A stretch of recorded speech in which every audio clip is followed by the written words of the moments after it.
முருகன் நேசித்த இயற்கையின் அழகை பாருங்கள். ஓடும் நதியில் அவர் அருள் பொங்குகிறது. அந்தி வானில் அவர் திருநாமம் ஒளிர்கிறது. மலை உச்சியில் அவர் வல்லமை நிலைத்திருக்கிறது. இயற்கையே முருகன் கோயில். இயற்கையின் அருமையை நாம் உணர வேண்டும். இந்த அழகிய காடுகளும் பசுமையான இலைகளும் நமக்கு அமைதியை தருகின்றன. இயற்கை நமக்கு அளிக்கும் கொடையே இது.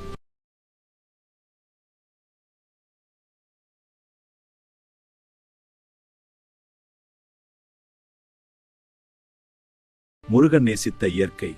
பசுமை நிறைந்த மலைகள், அடர்ந்த காடுகள், வண்ணமயமான மலர்கள், அமைதியான நதிகள். இவை நம் பாரம்பரியம். பாதுகாப்போம், வளர்ப்போம்.